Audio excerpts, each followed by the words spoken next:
Conexão CNN. Conexão CNN, quadro do CNN Manhã, para destacar os principais assuntos do noticiário político. E hoje a gente conversa com Yuri Pita e Leandro Rezende. Yuri, bom dia para você.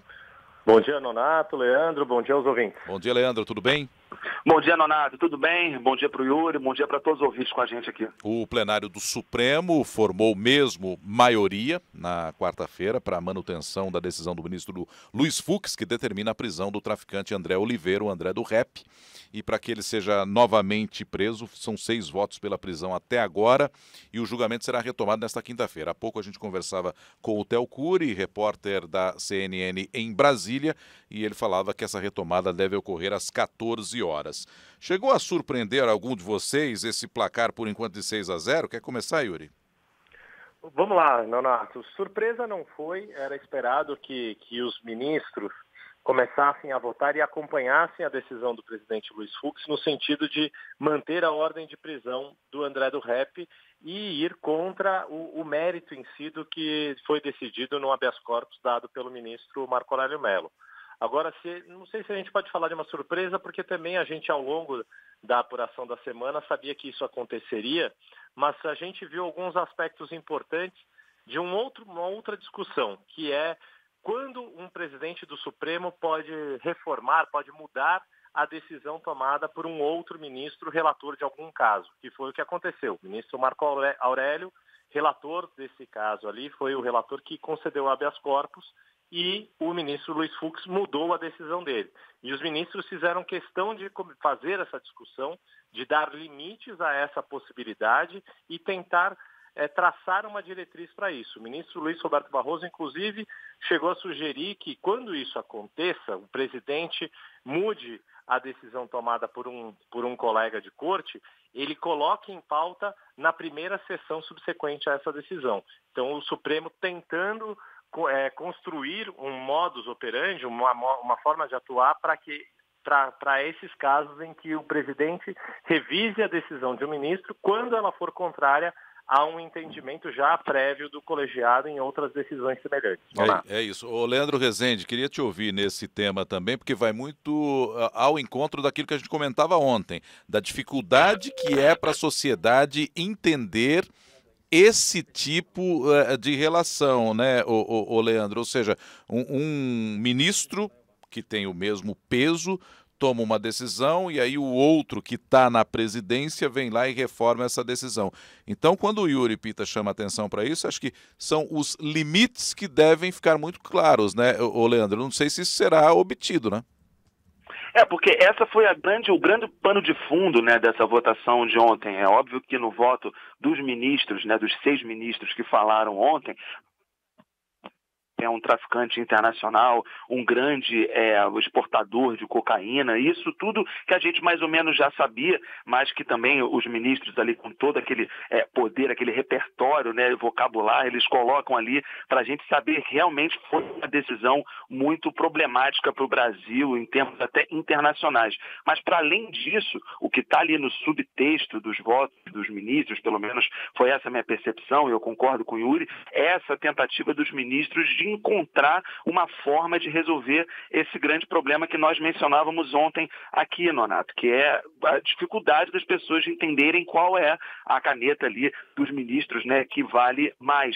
E aí, o que acho que vai ser interessante a gente acompanhar hoje, não sei se a gente vai conseguir ter uma resolução desse problema, é se vai ser feita realmente uma alteração no regimento interno para colocar, pelo menos para o plenário virtual, esses casos de decisões liminares, que são decisões individuais também dos ministros do Supremo. Porque isso é usado até pelos ministros que dão essas decisões como uma forma de controlar a pauta. Porque o que muitas vezes acontece? O ministro dá uma decisão liminar e não entrega o processo para o plenário, entrega depois de meses aquilo ali, então aquela decisão fica valendo até que o ministro decida, sabe-se por que razão, algum momento específico, entregar aquele processo para o plenário. São vários casos que já aconteceram no Brasil de uma decisão que é dada liminarmente e o ministro fica ali segurando. Se mudar o regimento interno do Supremo, eu acho que a gente vai mudar inclusive a forma que a gente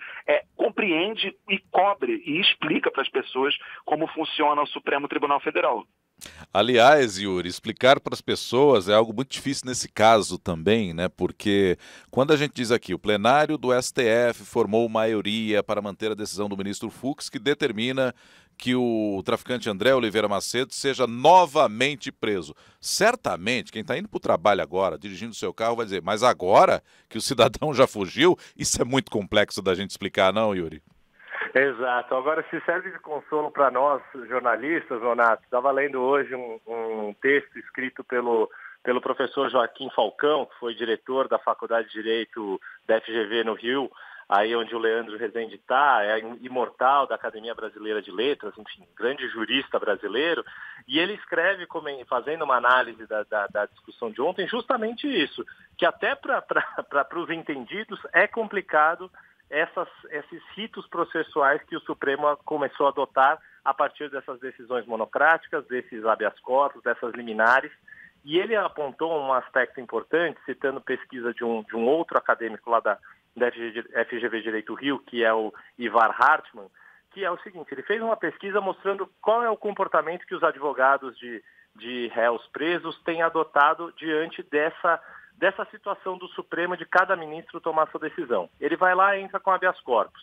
Tem um sistema de sorteio do Supremo, caiu com o ministro A.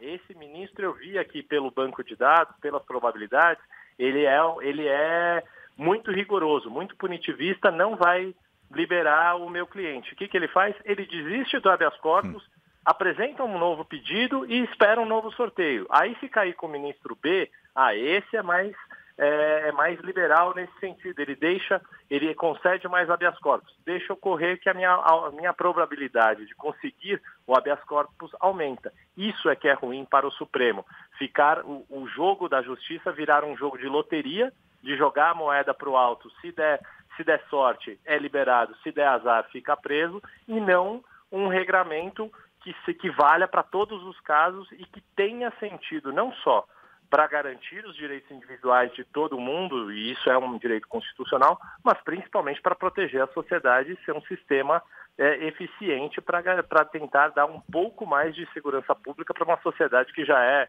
muito assustada com a violência urbana, né, Nonato? Pois é, e visibilidade, Leandro, que o Yuri chama a atenção e que a gente tem de uns anos para cá, né? A partir do momento em que se começou a ter transmissão de sessões do Supremo Tribunal Federal, é a partir daí que a gente vai descobrindo esses meandros e até essas, entre aspas, tramóias, né, que alguns fazem para tentar fazer com que, poxa vida, aquele juiz ali, acho que ele é rígido demais, é melhor eu tirar aqui essa tentativa, vou num outro momento.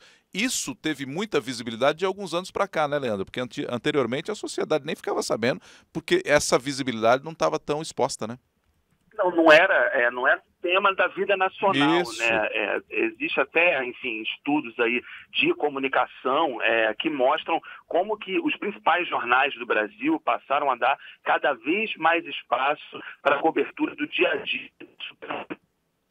A gente vê o tamanho do espaço que a gente e da relevância que é a sabatina do novo ministro Cássio Nunes, novo ministro do Supremo, que vai para a vaga de Celso de Mello, né? Essa sabatina acontece ainda nesse mês, basta ver a relevância disso, é um tema da vida nacional saber o ministro, quantos anos, né, o ministro vai ficar ali, enfim, eu vejo que essa visibilidade vem sobretudo a partir do julgamento da ação penal 470, né, que é a ação penal do mensalão.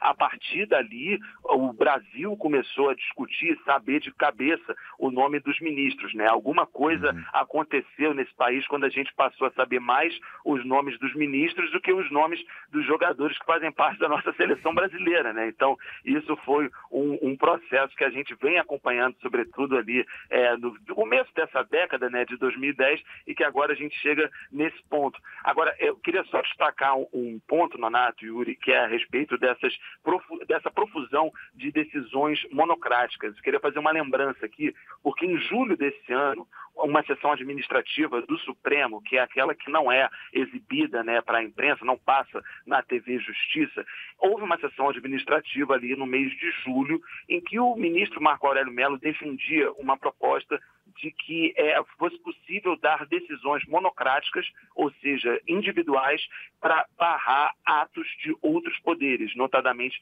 o Executivo e o Legislativo. E naquela ocasião, essa proposta foi derrotada por 10 votos a 1, um placar aí que foi bem acachapante. O ministro Marco Aurélio Mello foi derrotado. Por que eu estou trazendo isso? Porque foi um freio, uma tentativa de um freio ali, que o próprio Supremo deu a esse excesso, essa profusão de decisões individuais.